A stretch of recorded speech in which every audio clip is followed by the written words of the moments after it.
से आमको सम्मेलन गोटे महासभा करने अवकाश देइचंती आम समस्त यह एक सौभाग्यर विषय। तेणु प्रभु गौरव नाम धन्य हो।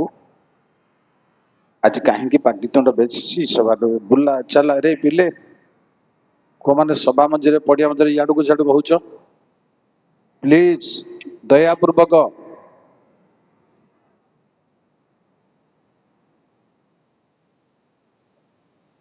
नीरव प्रभु को धन्यवाद देवा संगे संगे अधिवेशन आयोजक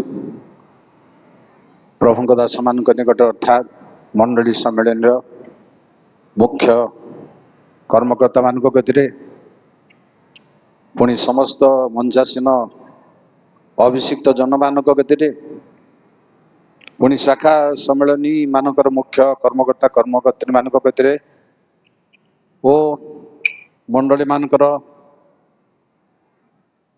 दिकन मान गति कर्मकर्ता कर्मकर्त्री मान गति ओ मंचासीन समस्त प्रभु विशिष्ट विशिष्ट दास मान आह्वान कर समस्त गति मोर सम्मान जनवा संगे संगे स्थानीय मंडली कतिर धन्यवाद जनुची जे जड़े पुराणा लोक दरमरा लोक से भूली ना डाकी अवकाश देइचंदी सम्मेलन कतिर से अवस्था धन्यवाद जनाऊँ। पुणी समस्त भाई भणी मान को प्रभु जीशु नाम मोर प्रेम नमस्कार जनाए।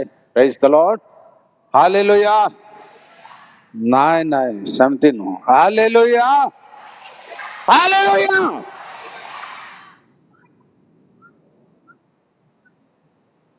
गोटे छोट गीत गान करी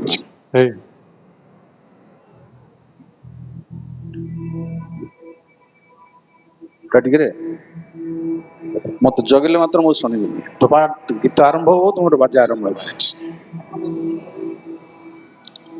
केड़े प्रेमा कला जीसु है सुंदरा चारों पापीरानी में चारों पापीरानी में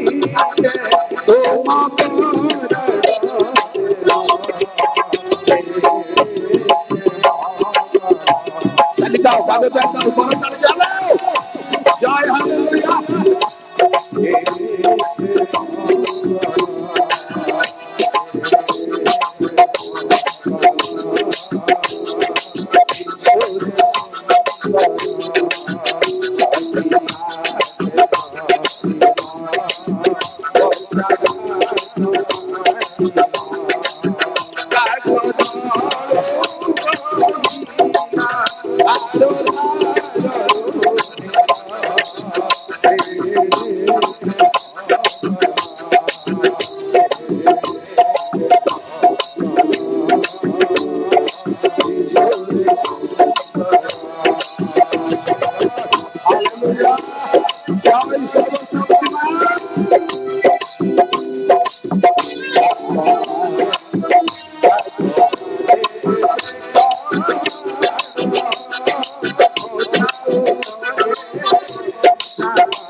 थैंक यू कोटी आश्चर्य पिले बढ़िया अच्छे हाँ थैंक यू प्रिय भाई बहन माने प्रभु दास दासी माने आम गोटे बहुत बड़ आलोचना चक्र आसी पड़ी बहुत बड़ जेणु जगत रे दृश्यमान विषय अच्छी अनेक आमे सबु जानी ना हूं किंतु अदृश्य परमेश्वर को जानिबा ताहा मोर छोट बुद्धिर अनुसंधान रे बहुत लंबा चौड़ा कथा बहुत कष्टकर कथा आनी थईबा भाई प्रिय भाई बहन माने छुआ जते बेले जन्म हेबो मार क्षीर पीले भी कोଳରେ रहिले भी माँ को चिन्हबार हठात संभव नुह केते मास पर चिन्ह सांगे सांगे जानी परिबनी जानिछंती रहस्य कोन ख्रिस्टियान घरे जन्म है जो सत किंतु आत्मिक भाव जब वयस्क है ना अपन प्रभु को जानी परिबनी मु सही प्रमाण प्रथम देवाक चाहूची प्रभु को जानिबार तत्व आलोचना करने को जाई न जानिबा कथा कौन जेणु जानिबा किपरि असंभव ता प्रथमे शुणु प्रिय बापा माँ भाई भौणी माने ख्रिस्टियान घरे जन्म है बढ़ी कर्मकर्ता कर्मकर्ती आउ प्रचार को प्रचारिका हो पारती किंतु जानिबाटा बहुत बड़ कथा सहज कथा नुह प्रचार भी हो पारे प्रचार करवाटा बड़ कथा किछि नुह जेणु मिलिब सबू किंतु जानिबाटा सहज नुह प्रिय भाई बहन माने जानिबाटा बहुत दूर विषय बहुत सहज विषय मुद्दा जेणु जहांको द्वारा सुस्थ हैला परे दृष्टि खोलिला परे अंध जीसु को जान नथि देखंतु प्रिय बापा माँ भाई भौणी माने से स्पर्श करी खोली चंदी आखि को से खोलिला परे लोक ताको जानि पारु नांती मात्र से जीसु को ताको बाहर कर दे चंदी बोली सुनला परे प्रभु विश्रामबार रे देखा पाई कहले तुम्हें कि मनुष्य पुत्र ठारे विश्वास करने चाहूच बोल से कौन कहले से किए देखिले आज्ञा से किए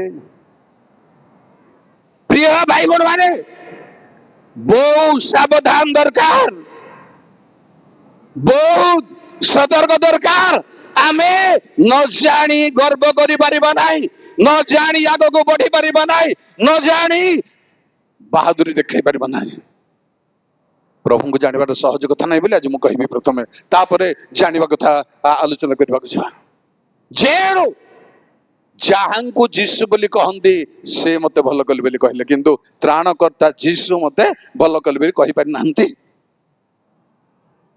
जेणु तापर कहले लोक माने से पापी लोक तमे तांकु गौरव जने परमेश्वर गौरव दियो कौन कहले से जानछथि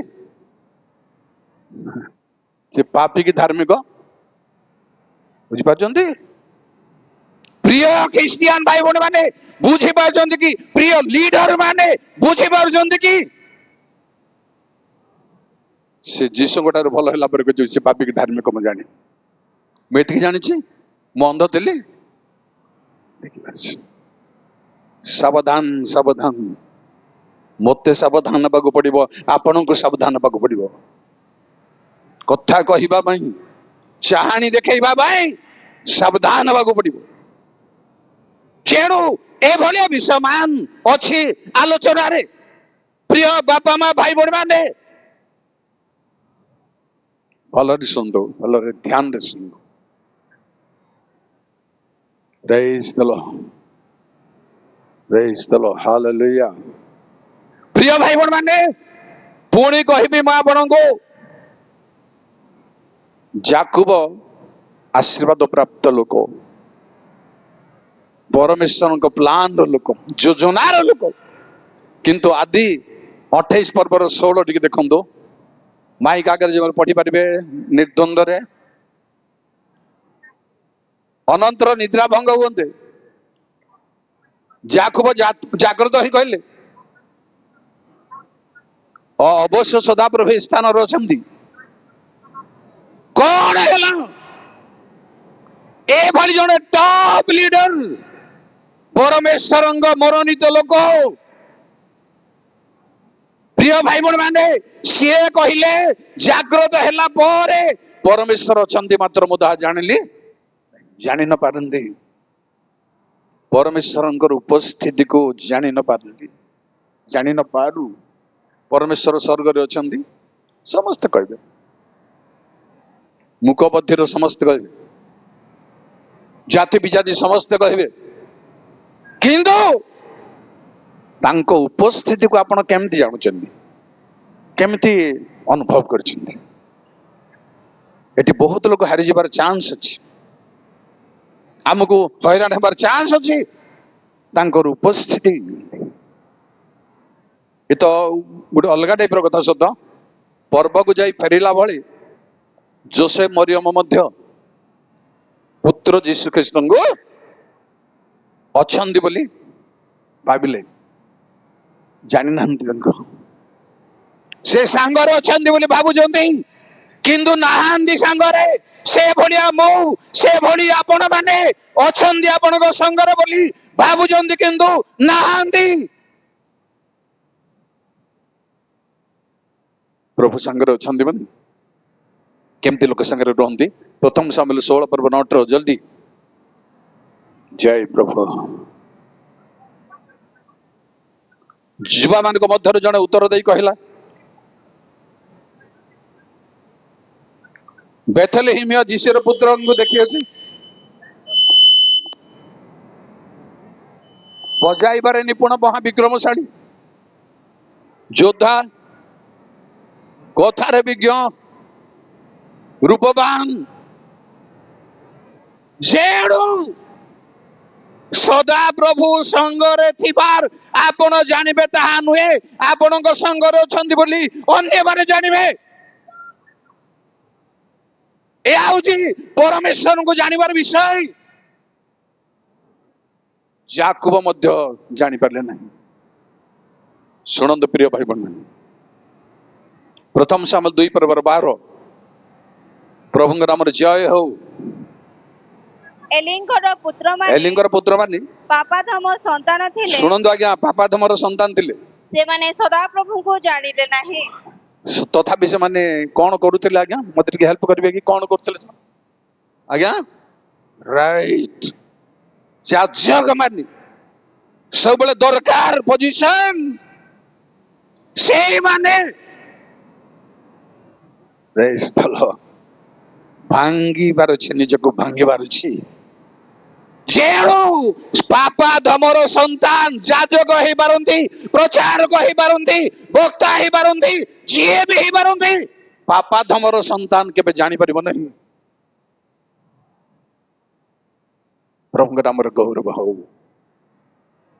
को माने जानी पारु नांती सुनंतु कहबी टिके जानी पारिबेनी को माने पारु नांती पारिबेनी भलो कर सुनंतु पुआ जे माने जय प्रभु प्रिय भाई एवं भणी माने साधारण लोक जागतिक लोक मत जानु नांती परमेश्वर लोक मत जानु नांती जिरिमिया 2:8 को माने शुणु सदा प्रभु कहती हाँ याजक माने कहले नहीं सदा प्रभु कहती सदाप्रभु कहନ୍ତି ଏହା ଯାଜକ ମାନେ କହିଲେ ନାହିଁ कहती नहीं कहांती ସଦାପ୍ରଭୁ କାହାନ୍ତି हाँ ଏହା ଯାଜକ ମାନେ କହିଲେ ନାହିଁ ଆଉ ଯେଉଁମାନେ ବ୍ୟବସ୍ଥା ହସ୍ତରେ ଧରନ୍ତି ସେମାନେ ଆମ୍ଭକୁ ଜାଣିଲେ ନାହିଁ ଶାସନକର୍ତ୍ତା ମାନେ ମଧ୍ୟ ଆମ୍ଭ ବିରୁଦ୍ଧରେ ଅଧର୍ମାଚରଣ କଲେ जेणु थैंक यू याजक माने परमेश्वर कहांती खोजिबार अछि लोड़ीबार अछि तांकर उपस्थिति को दरकार मन करिबार अछि मात्र याजक माने मध्य अभ्यास रे चली जंतु अभ्यास रे प्रिय भाई बहन माने याजक माने जानी पारु नांदी आ अपोजिट गोटे गोष्ठी को देखाइबे आपन को जिरिमिया 10:25 से माने भी जानी पारना जो अन्य देशीय माने तुमको जानती नहीं थैंक यू जो थैंक यू हाँ प्लीज प्लीज हेलो जो अन्य देशीय माने जानती नहीं व्यवस्था हाथ रे धरिबा लोक माने जानती नहीं याजक माने जानती नहीं केयरफुली सुन लाज लगे कथा ये सब आमको शुणला बेल को इज्जत आसवा कथा शुणला बेल को आम किए परमेश्वर को जानिबा उपरे आमे को जगार अछु वर्तमान पुणी शुणु जिरिमिया 8:7 ହଁ ଆକାଶଗାମିନୀ ଚରଳ हाँ आकाश कामिनी चरल ଆପଣାର ନିରୂପିତ ସମୟ ଜାଣେ निरूपित समय जाने ଆଉ ଘୁଘୁ ହଁ। ଓ ତାଳଚଞ୍ଚ ଓ ସାରସ ଆପଣାର ଆସିବାର କାଳ ରକ୍ଷା କରନ୍ତି करंती ମାତ୍ର ଆମ୍ଭର ଲୋକମାନେ ସଦାପ୍ରଭୁଙ୍କର ନିୟମ ଜାଣନ୍ତି ନାହିଁ जेणु परमेश्वर लोक माने भाई एवं भणी माने पुओ एवं झियो माने परमेश्वर कहले आंबर लोक माने जानुचंदी स्वर्ग रचंदी सेटा चलिब नाही दुनियार समस्त कहउचंदी प्रभु स्वर्ग रे अछि पशु माने मध्य ऊपर को अनेक हो ऊपर को चाहते कि गोटे शक्ति ऊपर अच्छी से भली आमे से भली मो से भली आपण की डरेबा को कहनी मात्र सतर्क हेबा कहउछि जेणु से माने सदा प्रभुंग नियम अलगा कथा गुटे आसला नियम प्रथमे कहउछि सदा प्रभु को जानिबा परे नियम कथा अन्य कथा जानिबा दरकार कथा ऊपर कहिबे अवश्य प्रिय भाई बहन मानी ए भलिया कैडर लोक माने परमेश्वर को जानि पारंती नाही दुखर विषय कौन ना जिरिमिया 14:18 पुणी शुणु आम्भे जेबे बाहर होई आंभे जब बाहर होई क्षेत्र को जाऊ तेबे देखो हाँ सेठारे खड्गगहत लोक खड्ग खड्ग बोल पर कौन बोली कहलु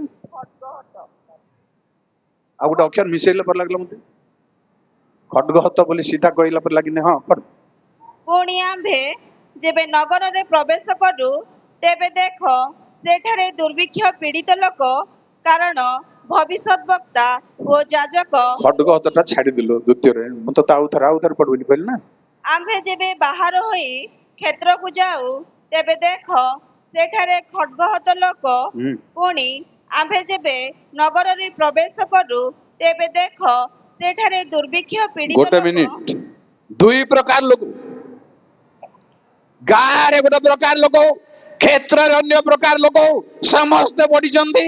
ପ୍ରିୟ ଭାଇ ଭଉଣୀ ମାନେ, ଘଟଣା କଣ ଦୟାକରି ଶୁଣନ୍ତୁ ତଳକୁ। କାରଣ ଭବିଷ୍ୟତ ବକ୍ତା ଓ ଯାଜକ ଉଭୟ ଦେଶରେ ଭ୍ରମଣ କରନ୍ତି। ଭବିଷ୍ୟତ ବକ୍ତା ଯାଜକ ମାନେ ଦେଶରେ ଭ୍ରମଣ କରୁଛନ୍ତି। ଏ ଗାଁକୁ ଟୁର ପକଉଛନ୍ତି, ସେ ଗାଁକୁ ଟୁର ପକଉଛନ୍ତି, ଆଉ ସିଆଡେ ଯାଉଛନ୍ତି ଆସୁଛନ୍ତି, ଗାଁରେ ବୁଲୁଛନ୍ତି, ଏ ନମସ୍କାର କରୁଛି, ସେ ନମସ୍କାର କରୁଛି, ସବୁ ଠିକ ଅଛି, କିନ୍ତୁ ସେମାନେ ଜାଣୁ ନାହାନ୍ତି। ସେଥିପାଇଁ ଯୀଶୁ ଗୋଟେ କଥା କହିଲେ, ଜେରୁସାଲେମରୁ ଜେରିକୋକୁ ଯାଉ ଯାଉ ଡକାୟତ ମାନଙ୍କ ହାବୁଡରେ ପଡିଲା ଜଣେ, ତାକୁ ଦରମରା କରି ମାରି ବାଟ ପାଖରେ ପକେଇଦେଲେ। ସେ ବାଟେ ଲେବିୟ ଆଉ ଯାଜକ ଅନ୍ୟ ବାଟ ଦେଇ ପଳେଇଲେ। ପ୍ରିୟ ବନ୍ଧୁମାନେ, ପ୍ରିୟ ପ୍ରଭୁଙ୍କ ଲୋକମାନେ, ଆପଣ ନୂତନ ନିୟମ ପ୍ରଥମ ପିତର 2:5 ଅନୁସାରେ ଆପଣ ମଧ୍ୟ ଗୋଟେ ଯାଜକ, ଜଣେ ପରମେଶ୍ୱରଙ୍କ ଜଣେ ଯାଜକ। ତାହାଙ୍କ ନିକଟକୁ ଆସି ତୁମ୍ଭେମାନେ ମଧ୍ୟ ଯୀଶୁଖ୍ରୀଷ୍ଟଙ୍କ ଦ୍ୱାରା ଈଶ୍ୱରଙ୍କ ନିକଟରେ ସୁଗ୍ରାହ୍ୟ ଆତ୍ମିକ ବଳି ଉତ୍ସର୍ଗ କରିବା ନିମନ୍ତେ ପବିତ୍ର ଯାଜକ ବର୍ଗ ହେବା Thank you. ପାଇଁ ଯାଜକ ବର୍ଗ ପବିତ୍ର ବଳି ଉତ୍ସର୍ଗ କରିବା ପାଇଁ କେବଳ ନୁହେଁ, କ୍ଷେତ୍ରରେ କଣ ହେଇଛି, ଗାଁରେ ପଡିଛନ୍ତି, କୋଉ ପୀଡାରେ ପୀଡିତ, ଖଡ୍ଗରେ ନା, ପୀଡାରେ ନା, କୋଉଥିରେ କାହାର କଥା ଆମେ ବୁଝୁନୁ, ଯେଣୁ ଜାଣିପାରୁନୁ, ଏଭଳି ଅବସ୍ଥା ପରମେଶ୍ୱରଙ୍କୁ ଜାଣିବାର ବହୁତ ଦୂରର ବିଷୟ। ପ୍ରିୟ ଭାଇ ଭଉଣୀ ମାନେ ଶୁଣନ୍ତୁ, କଣ ପରିଣାମ, ଏମାନେ କଣ ପରିଣାମ। ତିତସ 1 ପର୍ବର 16 ପଦ ଟିକେ ଦେଖନ୍ତୁ। ଏମାନେ ଯୋଉ ଜାଣୁଛୁ ଜାଣୁଛୁ ବୋଲି କହୁଛନ୍ତି, ସେମାନେ ଈଶ୍ୱରଙ୍କୁ ଆମେ ଯୋଉ ଜାଣୁଛୁ ଜାଣୁଛୁ ବୋଲି ମୁଁ କହୁଛି, ତାର ଉତ୍ତର ଶୁଣନ୍ତୁ। ସେମାନେ ଈଶ୍ୱରଙ୍କୁ ଜାଣନ୍ତି ବୋଲି ସ୍ୱୀକାର ସେମାନେ କରନ୍ତି, ଈଶ୍ୱରଙ୍କୁ ଜାଣନ୍ତି ବୋଲି ସ୍ୱୀକାର କରନ୍ତି, କିନ୍ତୁ ସେମାନଙ୍କ କର୍ମ ଦ୍ୱାରା ତାହାଙ୍କୁ ଅସ୍ୱୀକାର କରନ୍ତି। ଯେଣୁ ପ୍ରଭୁଙ୍କୁ ଜାଣୁ ବୋଲି କହନ୍ତି, ସ୍ୱୀକାର କରନ୍ତି, କିନ୍ତୁ କର୍ମ ନ ଜାଣି, ପ୍ରଭୁଙ୍କୁ ନ ଜାଣିବା କର୍ମ। ପ୍ରଭୁଙ୍କ ଜାଣିବାର କର୍ମ ନୁହଁ, ଭାବ ଚିନ୍ତାଧାରା ନୁହଁ, ମୁଖମଣ୍ଡଳ ନୁହଁ, ଆକ୍ଟିଭିଟି ନୁହଁ, ପୁରା ଜିରୋ, ପୁରା ମିଛ। ତେଣୁ ପରମେଶ୍ୱରଙ୍କୁ ନ ଜାଣିବାର ପରିଣାମ ଭୟଙ୍କର ଅଟେ, ଭୟଙ୍କର ଅଟେ। କେମିତି ଲୋକ ଜାଣିପାରନ୍ତି? ହୋସିୟ 5 ପର୍ବର 4। ଜୟ ପ୍ରଭୁ। ସେମାନଙ୍କ କ୍ରିୟା ସକଳ ସେମାନଙ୍କୁ ଆପଣମାନଙ୍କ ପରମେଶ୍ୱରଙ୍କ ପ୍ରତି ଫେରିବାକୁ ଦେବ ନାହିଁ, କାରଣ ସେମାନଙ୍କ ଅନ୍ତରରେ ବ୍ୟଭିଚାରର ଆତ୍ମା ଅଛି ଓ ସେମାନେ ସଦାପ୍ରଭୁଙ୍କୁ ଜାଣନ୍ତି ନାହିଁ। ଯେଣୁ ଫେରି ପାରିବେ ନା, ରିଏଲାଇଜ କରିପାରିବେ ନାହିଁ। ଯେତେ ବର୍ଷ ସେମିତି ହେଇ ବିତି ଯାଉଛି, ଅନୁତାପ ନାହିଁ, ଖେଦ ନାହିଁ, କ୍ରନ୍ଦନ ନାହିଁ, କିଛି ନାହିଁ, କାରଣ ଫେରିବାକୁ ଦେବ ନାହିଁ। ସେମାନଙ୍କର ଆଟିଟ୍ୟୁଡ ଯେମିତି ଅଛି, ପ୍ରଭୁଙ୍କର ସାନ୍ନିଧ୍ୟକୁ ଯିବାକୁ ଚାନ୍ସ ମିଳିବ ନାହିଁ। ଭଲରେ ଶୁଣନ୍ତୁ ଆଜ୍ଞା, ଭଲରେ, ମୁଁ ମଧ୍ୟ ଶୁଣୁଛି। କେତେ କଣ ହେଲେ ମଧ୍ୟ ସଂଶୋଧନ ହେଇପାରିବନି। ଆମ ଲାଇଫରେ କିଛି ଦେଖୁଛୁ କି ଆମେ ସଂଶୋଧନ କାହାର ଦେଖୁଛୁ କି?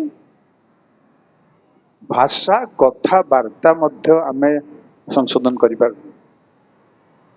ଚିନ୍ତା ଚାଲିଛି, କୋଉ ଶବ୍ଦକୁ କଣ କହିବାର ଅଛି ବିବ୍ଲିକାଲି, ତାହା ମଧ୍ୟ ଆମେ ସଂଶୋଧନ ବାଟରେ ହେଇପାରୁନାହିଁ।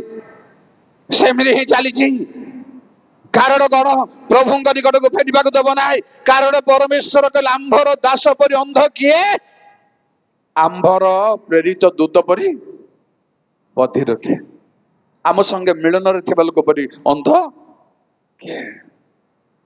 ଯୋଉମାନେ ବହୁତ ଘନିଷ୍ଠ ସମ୍ପର୍କ ପ୍ରଭୁଙ୍କ ଠାରେ, ସେମାନେ ହିଁ ଅନ୍ଧ, ସେମାନେ ହିଁ ବଧିର।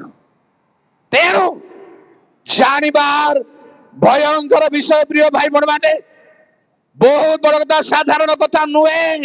ସବୁ ହେଇପାରିବ, ପ୍ରାର୍ଥନା ହେଇପାରିବ, ପ୍ରଚାର ହେଇପାରିବ।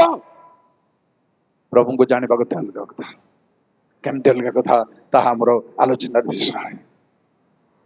କିନ୍ତୁ ଜାଣି ରଖୁ, ଯେବେ ନ ଜାଣିବା, ପରମେଶ୍ୱରଙ୍କୁ ଜାଣିଛୁ ଯେତେବେଳେ, ଅନ୍ୟାନ୍ୟ କେତେ ଜିନିଷ ବି ଆମକୁ ଜାଣିବାକୁ ପଡିବ। କଣ ଅନ୍ୟାନ୍ୟ କେତେଟା ଛୋଟିଆ କଥା କହୁଛି ଆପଣଙ୍କୁ। ଗୀତ ସଂହିତା 95:10। ହାଲେଲୁୟା। 40 ବର୍ଷ ଯାଏ ସେଇ ବଂଶ ପ୍ରତି ବିରକ୍ତ ଥିଲୁ, ଏହି ଲୋକମାନେ ଅନ୍ତଃକରଣରେ ଭ୍ରାନ୍ତ। ପରମେଶ୍ୱରଙ୍କର ମାର୍ଗ କଣ? ତାଙ୍କର ମାର୍ଗ ପ୍ରିୟ ଭାଇ ଭଉଣୀ ମାନେ, କୋଉ ମାଧ୍ୟମରେ ପରମେଶ୍ୱରଙ୍କ ନିକଟବର୍ତ୍ତୀ ହେବାର ଚାନ୍ସ ଥାଏ, ତାର ପ୍ରୁଫ କଣ, ମାର୍ଗ କଣ ଆପଣଙ୍କ ପାଇଁ, ମୋ ପାଇଁ?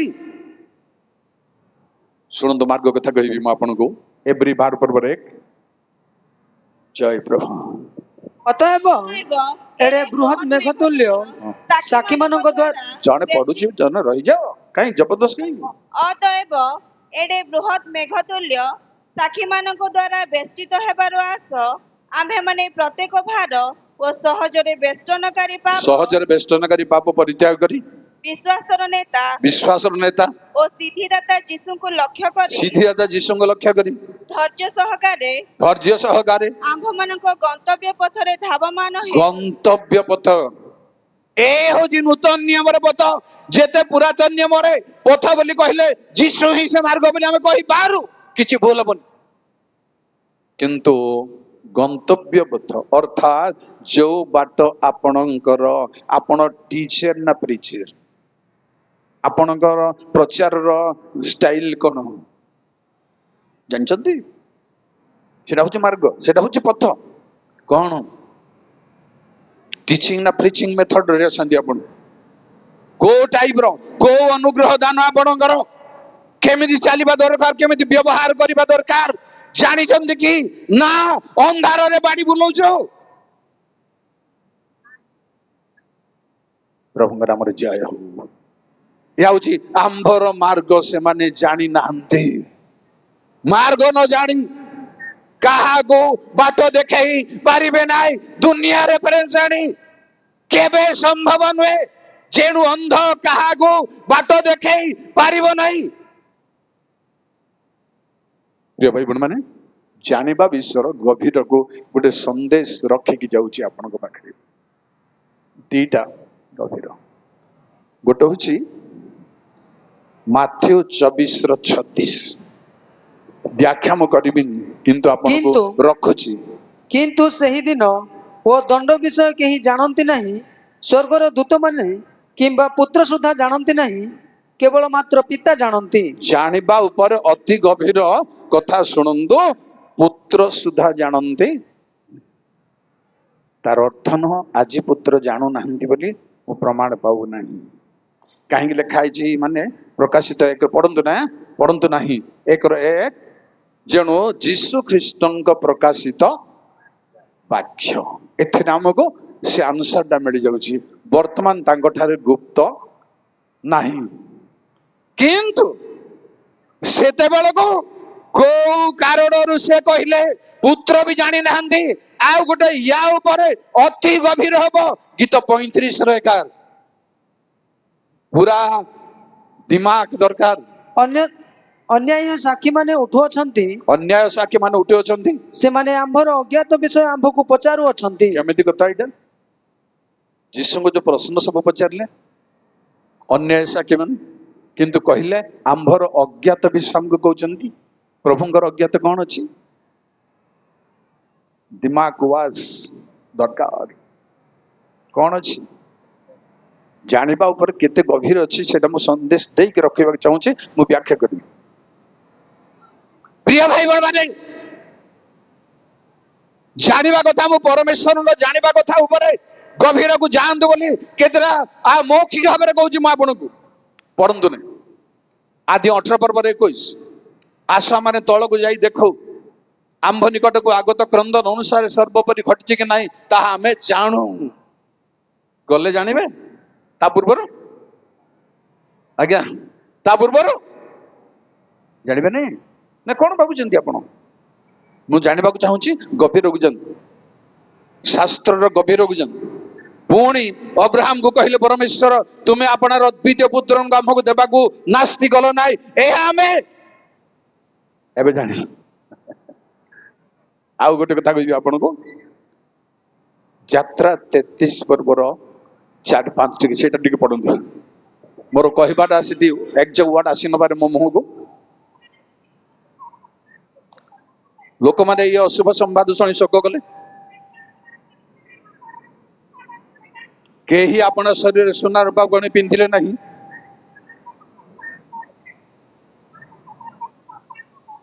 କହିଥିଲେ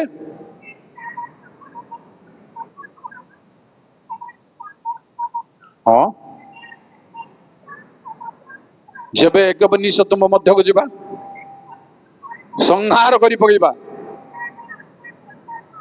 ଶୁଣନ୍ତୁ ଆଜ୍ଞା, ତୁମ୍ଭେ ଆପଣ ଶରୀରରେ ଏବେ ଏମିତି କର, ଆବରଣ ଦୂର କର। କେମିତି ଆବରଣ ଦୂର କଲେ ଜାଣିବେ? ତାପରେ ତା ପୂର୍ବରୁ ଜାଣିପାରିବେନି? ହଁ ଅଛି, ମସ୍ତିଷ୍କ ଠିକ ଅଛି। ୟାକୁ ଟଚ୍ କରିବା ପାଇଁ, ୟାକୁ ବାହାରକୁ ଆଣିବା ପାଇଁ, ଖୋଳି ବାହାରକୁ ଆଣିବା ପାଇଁ ଅଛି। ପରମେଶ୍ୱର କହିଲେ ତୁମର ଆବରଣ ଦୂର କଲେ ତୁମ ପାଇଁ କର୍ତ୍ତବ୍ୟ କଣ ତାହେଲେ ଆମେ ଜାଣିବା। ଆବରଣ ଥିଲେ ଜାଣିପାରିବେନି କି? ପ୍ରେଜ୍ ଦ ଲର୍ଡ। ପ୍ରଭୁଙ୍କ ବାକ୍ୟ ପାଇଁ ପ୍ରଭୁଙ୍କ ନାମରେ ଧନ୍ୟ ହଉ। ଆଶ୍ଚର୍ଯ୍ୟ ମହାନ ପ୍ରିୟ ଭାଇ ବଡ଼ ମାନେ, ତେବେ ମୋର ଏ କଥା କହିବାର କାରଣ ହଉଛି ଆମେ ଜାଣିବାଟା ସହଜ ମନେ ନ କରୁ, ଆଉ ଜାଣିବାକୁ ଯାଉ, ଚେଷ୍ଟା କରୁ। କେମିତି ଜାଣିବ ତାର ମାର୍ଗ ଟିକେ କହିବି ମତେ, କିନ୍ତୁ ଶୁଣନ୍ତୁ, ମଣିଷ ଜାଣିବା ବହୁତ ବହୁତ କଷ୍ଟକର ଓ ନ ଜାଣିବା ବହୁତ କଥା ଅଛି, ବହୁତ ଅଛି। ନ ଜାଣିବା ବିଷୟ ବହୁତ ଅଛି, ଆମେ ଜାଣିନାଉ। ଉଦାହରଣ ସ୍ୱରୂପ ମୁଁ କହିବି ଆପଣଙ୍କୁ, ଗୀତ 71:15 ନ ଜାଣିବା ବିଷୟ, ଈଶ୍ୱରୀୟ ବିଷୟ ନ ଜାଣିବାଟା ବହୁତ ବହୁତ ଅଛି। ମୋହର ମୁଖ ଦିନ ଯାକ ତୁମ୍ଭର ଧର୍ମ ଓ ତୁମ୍ଭର ପରିତ୍ରାଣ ବର୍ଣ୍ଣନା କରିବ, କାରଣ ମୁଁ ତହିଁର ସଂଖ୍ୟା ଜାଣେ ନାହିଁ। ପରିତ୍ରାଣର ସଂଖ୍ୟା ପୁଣି ଭକ୍ତକୁ ଜଣା ନାହିଁ, ଜଣା ନାହିଁ। ଭଲରେ ଧ୍ୟାନର ସହିତ ବାଇବଲ ଭିତରକୁ ଆସନ୍ତୁ। ପ୍ରଚାର କରିବା ପାଇଁ ବାଇବଲ ପଢନ୍ତୁ ନାହିଁ, ଏ ଭିତର ଶକ୍ତି ପାଇବା ପାଇଁ, ଜ୍ଞାନ ପାଇବା ପାଇଁ ବାଇବଲ ପଢିବା ଦରକାର। ଜାଣିବା ପାଇଁ, ଈଶ୍ୱରଙ୍କ ତତ୍ତ୍ୱ ଜାଣିବା ପାଇଁ ବାଇବଲ ପଢିବା ଦରକାର। ପ୍ରଚାର କରିବା ପାଇଁ ଆମେ ପଢୁଥିବାରୁ ଭିତରକୁ ଯାଇପାରୁନୁ, ଯିବା ପାଇଁ ସମର୍ଥ ହେଇପାରୁନୁ। ଆମକୁ ସେ ଖୁସି ନାହିଁ, କାରଣ ପରମେଶ୍ୱରଙ୍କୁ ଦାଉଦ କହିଲେ, ଯେପରି ହଜାର ହଜାର ସୁନା ରୂପାଠାରୁ ତୁମର ବାକ୍ୟ ବହୁମୂଲ୍ୟ, ମୋର ମନ ଯେପରି ଖୁସି ରହିବ ବାକ୍ୟ ପାଇଁ, ଏଠି ମତେ ଦୟା କର। ପ୍ରିୟ ଭାଇ ବଣ ମାନେ, ଜାଣିବା, ଆମ ଜାଣିବାଟା ବହୁତ କଷ୍ଟ, ବହୁତ କଷ୍ଟ। କେମିତି ବହୁତ କଷ୍ଟ? ଗୋଟେ ଗୋଟେ କଥା ଗଭୀର ହେଇପାରେ। ମାଥ୍ୟୁ 24:24 ହେଇଯାଇ ବୋଲି ଅତଏବ ଦେଖ, କୋଉଟା କହିଲି ମୁଁ? ପଢୁଛୁ କୋଉଟା କହିଲି କି? ପଦପର୍ବ କହିଲି କି ରେ? ଏତେ ବ୍ୟସ୍ତ କାହିଁକି? 39 ପୁଣି ଜଳପ୍ଲାବନ ଆସି ସମସ୍ତଙ୍କୁ ଭସାଇ ନ ନେବା ପର୍ଯ୍ୟନ୍ତ ଯେପରି ଜାଣି ନଥିଲେ, ବେଶ ସେଇ ସମୟରେ ଲୋକମାନେ, ପୃଥିବୀର ଲୋକମାନେ, ଜଳ ବର୍ଷିଲା 40 ଦିନ, ଆଉ ଜାହାଜ ଭାସିଲା, ସମସ୍ତେ ମଲେ, ଜାଣିପାରିଲେନି। 40 ଦିନ ପର୍ଯ୍ୟନ୍ତ ଜାଣିପାରିନାହାନ୍ତି। କଣ କାରଣ? ଦେଖନ୍ତୁ, ବର୍ତ୍ତମାନ ବିଜ୍ଞାନ ଯୁଗରେ 2 ଦିନ ବର୍ଷା ହବ, ଗୋଟେ ସପ୍ତାହ ପୂର୍ବରୁ, 10 ଦିନ ପୂର୍ବରୁ ଘୋଷଣା ହଉଛି ବର୍ଷା, ଏମିତି ବର୍ଷା ହବ, ସେମିତି ବର୍ଷା ହବ, ଅମୁକ ଜିଲ୍ଲାରେ ହବ, ସମୁକ ଜିଲ୍ଲାରେ ହବ, ଏଇ ଅମୁକ ଜିଲ୍ଲାରେ ହବନି, ସମୁକ ଜିଲ୍ଲାରେ ହବନି, ଏତେ ଧାରାରେ ବର୍ଷା ହବ, ଏତେ ଧାରାରେ ପବନ ବହିବ, ସବୁ କିନ୍ତୁ ଲେଖା ହେଇଛି। କାରଣ କଣ ପ୍ରିୟ ଭାଇ ବଣ ମାନେ, ବାପା ମା ମାନେ ଭଲ ଭାବରେ ଜଳ ପ୍ଲାବନ ହେଲା, କିନ୍ତୁ ସେମାନେ ଜାଣିଲେ ନାହିଁ। ଗୋଟେ କଥା, ପ୍ରଭୁ ଜାଣିବାକୁ ଦେବେନି, ଜାଣିବାକୁ ଦେବେନି। ଆମେ ଜ୍ଞାନୀ ମାନଙ୍କର ଜ୍ଞାନକୁ ପୂର୍ଣ୍ଣ କରିବେ କି? ଆମେ ଜ୍ଞାନୀ ମାନଙ୍କର ଜ୍ଞାନକୁ ହରଣ କରିବା, ଲୁପ୍ତ କରିବା, ଗୁପ୍ତ କରିବା, ଜାଣିବାକୁ ଚାନ୍ସ ମିଳିବନି। କଣ ଭାଇ? ପ୍ରକାଶ 3:3 ଏଣୁ କି ପ୍ରକାର ଶିକ୍ଷା ପାଇଅଛ ଓ ଶ୍ରବଣ କରିଅଛ, ତାହା ସ୍ମରଣ କରି ପାଳନ କର ଓ ମନ ପରିବର୍ତ୍ତନ କର। ଯଦି ଜାଗ୍ରତ ନ ହୁଅ, ତାହେଲେ ଆମ୍ଭେ ଚୋର ପରି ଆସିବୁ, ଆଉ କେଉଁ ସମୟରେ ତୁମ୍ଭ ଉପରେ ଆସି ପଡିବୁ, ତାହା ତୁମ୍ଭେ କୌଣସି ପ୍ରକାରେ ଜାଣିବ ନାହିଁ। କୌଣସି ପ୍ରକାର ଜାଣିପାରିବ ନାହିଁ। ପ୍ରିୟ ଭାଇ ଭଉଣୀ ମାନେ, ପ୍ରିୟ ପୁଅ ଝିଅ ମାନେ, ଯୀଶୁ ଆସିବେ ଆସିବେ ବୋଲି ଘୋଷଣା ହବ କିନ୍ତୁ ଜାଣିପାରିବନି। ଦୁନିଆ ଲୋକ ଘୋଷଣା କରୁଛନ୍ତି, ଦୁନିଆ ଲୋକ କହୁଛନ୍ତି ପ୍ରଭୁ ଆସିବେ ବିଳମ୍ବ କରିବେ ନାହିଁ ବୋଲି, କିନ୍ତୁ ଯୋଉମାନେ ସେଇ ପ୍ରକାର ଆଚରଣରେ ଅଛନ୍ତି ସେମାନେ ଜାଣିପାରିବେନି, କିନ୍ତୁ ଅନ୍ୟମାନେ ସମସ୍ତେ ଜାଣିବେ। ପ୍ରଭୁ ନିରୂପିତ ଲୋକମାନେ ସମସ୍ତେ ଜାଣିବେ। ସେମାନେ ଶୋଇ ପଡିଥିଲେ ମଧ୍ୟ ଉଠାଇ ବର ସହିତ ସାକ୍ଷାତ କରିବାକୁ ଚାନ୍ସ ମିଳିବ ସେମାନଙ୍କୁ। ତେଣୁ ପ୍ରିୟ ଭାଇ ଭଉଣୀ ମାନେ ଶୁଣନ୍ତୁ, ଆମମାନଙ୍କୁ ନ ଜାଣିବା ଦ୍ୱାରା ସମସ୍ୟା କଣ, କ୍ଷତି କଣ, ଓ ଜାଣିବା ଦରକାର ମହତ୍ଵ କଣ, କଣ ସେ ମହତ୍ଵ କହୁଛି ଶୁଣନ୍ତୁ। ଜାଣିବା ମହତ୍ଵ କଣ, ପ୍ରକୃତ ଭାବରେ କୋଉମାନେ ଜାଣିପାରିବେ? କାରଣ ଲେଖାଯାଏ ଯୋଉମାନେ ଆଧ୍ୟାତ୍ମିକ ସେମାନେ ସମସ୍ତ ଜାଣନ୍ତି, କିନ୍ତୁ ଦୁଷ୍ଟ ଜାଣିପାରିବ ନାହିଁ। 28 ପର୍ବ ହିତୋପଦେଶ 5 ପଦ ଟିକେ।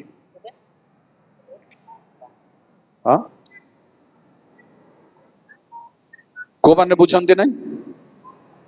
ମନ୍ଦ ଲୋକମାନେ ନ୍ୟାୟ ବୁଝନ୍ତି ନାହିଁ।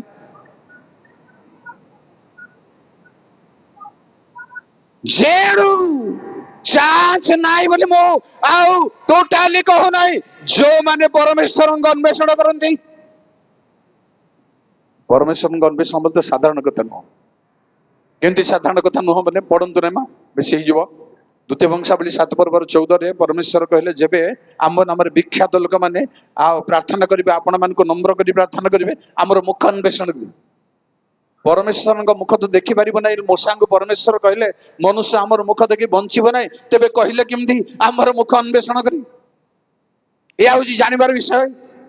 ଏହା ହଉଛି ଆମକୁ ବୁଝିବାର ବିଷୟ, ଜଣେଇବାର ବିଷୟ, ଆଉ ବୁଝେଇବାର ବିଷୟ। ନହେଲେ ଆପଣ ପ୍ରଚାର କଲା ବେଳକୁ କେହି ଯଦି ଉଠି କହିବ ଏଡେ ମୂଷା ଏମିତି କହିଲେ ଦେଖିପାରିବନି, କହିଲେ ପରମେଶ୍ୱର କେମିତି ମୁଖ ଅନ୍ୱେଷଣ କର ବୋଲି କହୁଛନ୍ତି, କଣ କହିବେ? ମୁଁ ଏବେ କହିପାରିବିନି, ପରେ କହିଦେବି ବୋଲି କହିବେ ନା କଣ? ଆସନ୍ତୁ, ସମର୍ପଣ, ଏସବୁର ତତ୍ଵ ଜାଣିବା ପାଇଁ ସମର୍ପଣ, এই ସବୁର ତତ୍ଵ ଜାଣିବା ପାଇଁ ପରମେଶ୍ୱରଙ୍କର ଶକ୍ତି ଅନ୍ୱେଷଣ, ମୁଖ ଅନ୍ୱେଷଣ, ଇଚ୍ଛା ଲୋଡ଼ିବା ଦରକାର। ଏସବୁ ଜାଣିବା ପାଇଁ ନିଶ୍ଚୟ ପରମେଶ୍ୱର ଜାଣିବାକୁ ଦେବେ। ଯେଣୁ ଲେଖା ହେଉଛି ସଦାପ୍ରଭୁଙ୍କ ଗୁପ୍ତ ବିଷୟ ତାହାଙ୍କର ଭୟକାରୀ ମାନଙ୍କ ଠାରେ। ପ୍ରେଜ୍ ଦ ଲର୍ଡ। ନିଶ୍ଚୟ ଯେବେ ପ୍ରକୃତ ଭୟ କରୁଛୁ ପରମେଶ୍ୱରଙ୍କୁ, ପରମେଶ୍ୱରଙ୍କୁ ଭୟର ଅର୍ଥ ହେଉଛି ମନ୍ଦତା ପ୍ରତି ଘୃଣା। ଯାହା ଯାହା ମନ୍ଦ ତାକୁ ଘୃଣା କରିବାଟା ହଉଛି, ପରିତ୍ୟାଗ କରିବାଟା ହଉଛି ପରମେଶ୍ୱରଙ୍କ ଭୟ। ଏମିତି ସେମିତି ପରମେଶ୍ୱରଙ୍କ ଭୟ ନୁହଁ। ତେଣୁ ପ୍ରିୟ ଭାଇ ଭଉଣୀ ମାନେ, ଜାଣିବ କେମିତି ପରମେଶ୍ୱରଙ୍କୁ ଜାଣିବା କେମିତି? ଶୁଣନ୍ତୁ, ଅଳ୍ପ କଥା କହିବି ଯେ ତାହା ହଉଛି ନିଶ୍ଚିତ ଭାବରେ ଯାତ୍ରା ପୁସ୍ତକ 6 ପର୍ବର 7। ହାଲେଲୁୟା। ଆମ୍ଭେ ତୁମମାନଙ୍କୁ ଆପଣା ଲୋକ ରୂପେ ଗ୍ରହଣ କରିବା, ଆମ୍ଭେ ତୁମମାନଙ୍କୁ ଆପଣା ଲୋକ ରୂପେ ଗ୍ରହଣ କରିବା ଓ ଆମ୍ଭେ ତୁମମାନଙ୍କର ପରମେଶ୍ୱର ହେବା, ତହିଁରେ ମିସ୍ତ୍ରୀମାନଙ୍କ ଭାର ବହନରୁ ତୁମମାନଙ୍କର ନିସ୍ତାର କରି ଆମ୍ଭେ ଯେ ତୁମମାନଙ୍କ ପରମେଶ୍ୱର ସଦାପ୍ରଭୁ ଅଟୁ, ତାହା ତୁମ୍ଭେମାନେ ଜାଣିବ। କେତେବେଳେ? ଯେତେବେଳେ ପରମେଶ୍ୱର ତାଙ୍କ ପରିଚୟ ଆପଣଙ୍କୁ ଦେବେ, ମତେ ଦେବେ, ଆପଣଙ୍କୁ ଦେବେ, ପୁଅ ଝିଅ ମାନେ, ସେତେବେଳେ ପରମେଶ୍ୱର କେମିତି ପରମେଶ୍ୱର ସେତେବେଳେ ଜାଣିବାର ଚାନ୍ସ ଅଛି। 8 ପର୍ବର 22 କେମିତି ଜାଣିବାର ଚାନ୍ସ ଅଛି ଶୁଣନ୍ତୁ। ପୁଣି ପୃଥିବୀ ମଧ୍ୟରେ କେବଳ ଆମ୍ଭେ ସଦାପ୍ରଭୁ ଅଟୁ, ଏହା ତୁମ୍ଭକୁ ଜଣାଇବା ନିମନ୍ତେ ସେହିଦିନ ଆମ୍ଭ ଲୋକମାନଙ୍କ ନିବାସ ସ୍ଥାନ ଗୋସନ ପ୍ରଦେଶ ଭିନ୍ନ କରିବା, ସେଠାରେ ଦଂଶକାଦିର ଝାଙ୍କ ହେବ ନାହିଁ। ଯେପରି ତମେ ଜାଣିପାରିବ ତୁମର ବାସସ୍ଥାନରେ ପରିସ୍ଥିତି, ପ୍ରତିକୂଳ ପରିସ୍ଥିତି ଘଟିବ ନାହିଁ, ତେବେ ତୁମେ ଜାଣିବ ଯେ ଆମେ ପରମେଶ୍ୱର, ତୁମର ପରମେଶ୍ୱର ଜାଣିବାର ଚାନ୍ସ ଦିଅନ୍ତି ପରମେଶ୍ୱର। এই ମାଧ୍ୟମରେ ଜାଣିବାର ଚାନ୍ସ ଦିଅନ୍ତି ପ୍ରିୟ ଭାଇ ଭଉଣୀ ମାନେ। ସେ କର୍ମ କରିବେ, ପରିଚୟ ଦେବେ, ଆଉ ଆପଣଙ୍କ ସପକ୍ଷରେ କାର୍ଯ୍ୟ କରିବେ, ତେବେ ପରମେଶ୍ୱରଙ୍କ ସନ୍ଧାନ ମିଳିପାରିବ, ଜାଣିପାରିବେ। କେବଳ ତାହା ନୁହଁ, ମୁଁ ପ୍ରାୟ ଶେଷ କରିବି। ବାଇବଲ କହୁଛି ପରମେଶ୍ୱରଙ୍କୁ ଜ୍ଞାତ ଛାଡ଼ିବାକୁ ହବନି। ମୁଁ ବାରମ୍ବାର କହୁଛି ଖରାପ ଭାବିବେନି, ସ୍ୱର୍ଗରେ ଅଛନ୍ତି ଏଟା ବିଲକୁଲ ଛାଡି ଦିଅନ୍ତୁ। ଆପଣଙ୍କ ସାଙ୍ଗରେ ଅଛନ୍ତି, ଏଟା ଜାଣିପାରୁଛି, ଏଟା ଚିହ୍ନି ପାରୁଛି, ଏଟା ଅନୁଭବ କରିପାରୁଛି। ଏ ହଉଛି ସବୁଠାରୁ ମୁଖ୍ୟ ବିଷୟ। ଯେଣୁ ଆଇବ କହିଲେ ମୋର ଡାହାଣରେ ସେ ଚାଲନ୍ତି, ମାତ୍ର ମୁଁ ଜାଣିନେଲି। ସେଇ ଚାନ୍ସ ନ ହରାଇବା ପାଇଁ ଆପଣଙ୍କ ସାଙ୍ଗରେ ପରମେଶ୍ୱର ଅଛନ୍ତି, ଏହା ଅନୁଭବ କରିବା ପାଇଁ ଆମର ପ୍ରସଙ୍ଗରେ ହାତ ଲେଖାରେ ମତେ ଚିଠି ଦେଇଥିଲେ, ଈଶ୍ୱରଙ୍କୁ ଜାଣିବା ଅନୁଭବ କରିବା। ଯଦି ବି ସେଇ ପଦରେ ସେଟା ନାହିଁ, ତଥାପି ଚାହୁଁଛନ୍ତି ବୁଝେ ସେମାନେ ଜାଣିବା ପାଇଁ, ଲୋକ ଜାଣନ୍ତୁ ବୋଲି ଈଶ୍ୱରଙ୍କୁ ଜାଣିବା ଗୌରବ ଅନୁଭବ କର। ଜାଣିବାର ଅଛି, ଅନୁଭବ କରିବାର ଅଛି। ପ୍ରିୟ ଭାଇ ଭଉଣୀ ମାନେ, ଫାରୋ ଯୋସେଫ କୁ କହିଲେ, ଯୋସେଫ ବିଷୟରେ ଲୋକମାନଙ୍କୁ କହିଲେ, ଏହାଙ୍କ ପରିପରିଶୋଧି ଆମେ ପାଇପାରିବା, ଏହାଙ୍କ ପାଖରେ ପରମେଶ୍ୱରଙ୍କ ଆତ୍ମା ଅଛନ୍ତି। ଅନ୍ୟମାନେ ଜାଣିବେ, ଆପଣ ଜାଣିବେ, ଯେ କେତେବେଳେ ଜାଣିବେ ଆପଣଙ୍କର ଭବିଷ୍ୟତ କି ପ୍ରକାର ଚାଲିଛି ତା ଅନୁସାରେ ଜାଣିବେ। ଦ୍ୱିତୀୟ ସାମୁଏଲ 5:12। ଜଲ୍ଦି। ତହିଁରେ ସଦାପ୍ରଭୁ ଦାଉଦଙ୍କୁ ଇସ୍ରାଏଲର ରାଜପଦରେ ସ୍ଥିର କଲେ ଓ ଆପଣ ଇସ୍ରାଏଲ ଲୋକଙ୍କ ସକାଶୁ ତାଙ୍କ ରାଜ୍ୟ ଉନ୍ନତ କଲେ, ଏହା ସେ ବୁଝିଲେ। କେତେଟି କାରଣ ତା ଜୀବନରେ ଘଟିବାରୁ ଦାଉଦ ବୁଝିଲେ, ଜାଣିଲେ ଯେ ପରମେଶ୍ୱର ମତେ ରାଜ୍ୟରେ ସ୍ଥିର କରିଛନ୍ତି, ଦୃଢ କରିଛନ୍ତି, ଉନ୍ନତ କରିଛନ୍ତି। ଏପରି ଘଟଣା କାରଣ ପିତରଙ୍କୁ ଯୀଶୁ ଗୋଟେ କଥା କହିଲେ, ମୁଁ ଏବେ ଯାହା ତୁମ ପାଇଁ କରୁଛି ତୁମେ ବର୍ତ୍ତମାନ ବୁଝିପାରିବନି, କିନ୍ତୁ ପରେ ଟାଇମ ଥାଏ, ଗୋଟେ ଅବକାଶ ଅପେକ୍ଷାରେ ଥିବାର ଅଛି, ଟାଇମ ଥିବ ଜାଣିବା ପାଇଁ। ଯେତେ କଷ୍ଟ ବିଷୟ ହେଲେ ମଧ୍ୟ ଜାଣିବା ପାଇଁ ଟାଇମ ଥିବ, ଅବକାଶ ଥିବ। ପ୍ରିୟ ଭାଇ ମାନେ, ଯାହା ମାଧ୍ୟମରେ ଆମେ ଜାଣିପାରୁ, ଏପରି ଗୋଟେ ମାଧ୍ୟମ ପୁଣି କହିବି ଶୁଣନ୍ତୁ, ହୋସିୟ 2:19-20। କେମିତି ଜ୍ଞାତ ହେଇପାରିବ? କେମିତି? ପୁଣି ଆମ୍ଭେ ଚିରକାଳ ଆମ୍ଭେ ଚିରକାଳ ନିମନ୍ତେ ଆମ୍ଭ ପାଇଁ ତୁମ୍ଭର ବାଗଦାନ କରିବା। ଆମ୍ଭ ପାଇଁ ତୁମକୁ ବାଗଦାନ କରିବା। ହଁ, ଆମ୍ଭେ ତୁମ୍ଭକୁ ଧର୍ମରେ, ନ୍ୟାୟ ବିଚାରରେ, ସ୍ନେହପୂର୍ଣ୍ଣ କରୁଣାରେ, ଧର୍ମରେ, ନ୍ୟାୟ ବିଚାରରେ, ସ୍ନେହପୂର୍ଣ୍ଣ କରୁଣାରେ ଓ ଦୟାରେ ଆମ୍ଭ ପାଇଁ ବାଗଦାନ କରିବା। ଆମ୍ଭେ ତୁମ୍ଭକୁ ବିଶ୍ୱସ୍ତତାରେ ଆମ୍ଭ ପାଇଁ ବାଗଦାନ କରିବା। ତାପରେ ତହିଁରେ ତୁମ୍ଭେ ସଦାପ୍ରଭୁଙ୍କୁ ଜ୍ଞାତ ହେବ।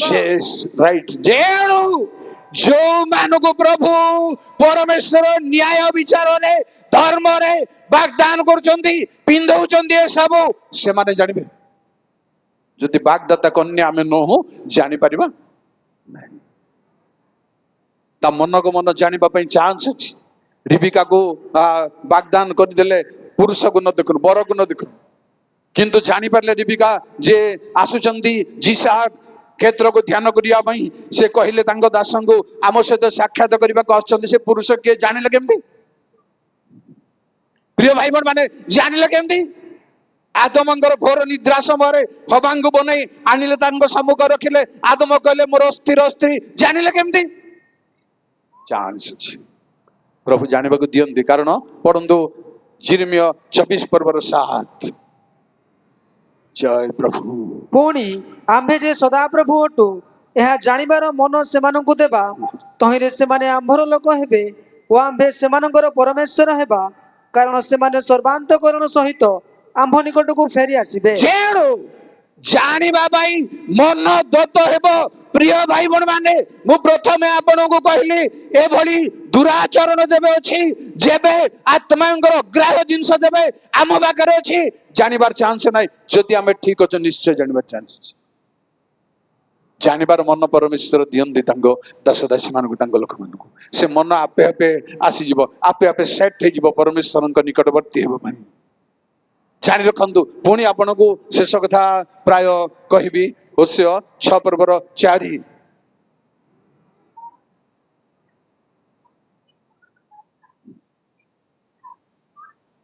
4-5 ହେଲା।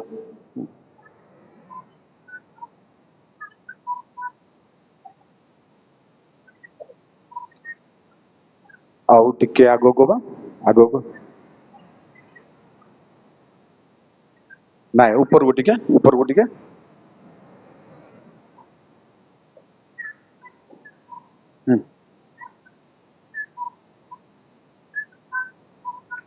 ବେଶ ସେଇଟା ଦରକାର ମତେ ପରମେଶ୍ୱରଙ୍କୁ ଜାଣିବା ପାଇଁ। ପ୍ରିୟ ଭାଇ ଏବଂ ଭଉଣୀମାନେ, ଶ୍ରୋତା ବନ୍ଧୁ, ତାଙ୍କ ପଛେ ପଛେ ଯିବାକୁ ପଡିବ। ଯେଉଁମାନେ ତାଙ୍କର ପଶ୍ଚାଦଗାମୀ ହୁଅନ୍ତି ସେମାନେ ନିଶ୍ଚୟ ତାଙ୍କୁ ଜାଣିବେ।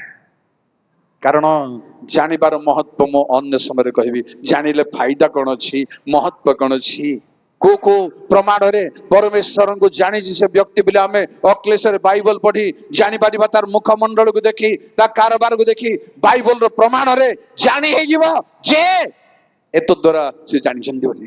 ଆସନ୍ତୁ ପ୍ରିୟ ଭାଇ ଭଉଣୀ ମାନେ, ପ୍ରଭୁଙ୍କୁ ସେ ଅଦୃଶ୍ୟ ପରମେଶ୍ୱରଙ୍କୁ ଜାଣିବା ପାଇଁ ତାଙ୍କ ଶକ୍ତି ଦତ୍ତ ହବ, ତାଙ୍କ ଅନୁଗ୍ରହ ଦତ୍ତ ହବ। ଏହା ହେଲେ ଜାଣିପାରିବା ଯେ ତାଙ୍କ ଲୋକମାନଙ୍କ ପାଇଁ ଏହା ଅଛି। ତାହେଲେ ଆମକୁ ସହଜ ହେବ ଜାଣିବା ପାଇଁ।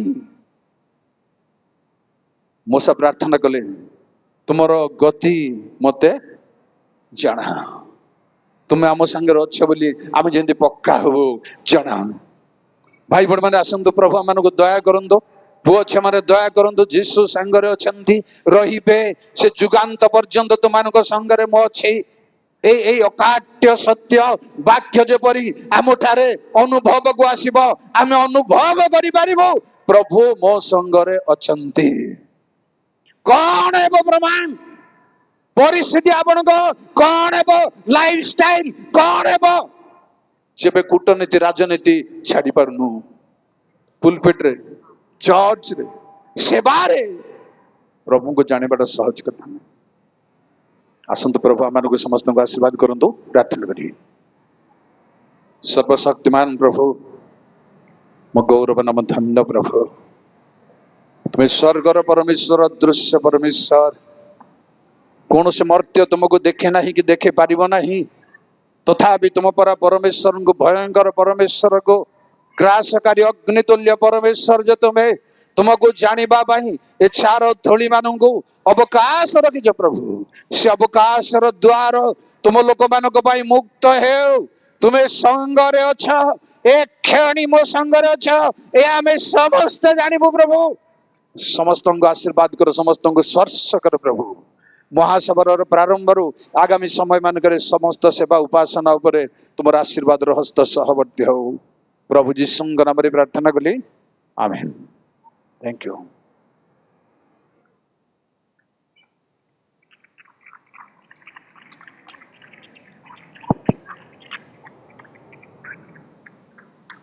ପ୍ରଭୁଙ୍କ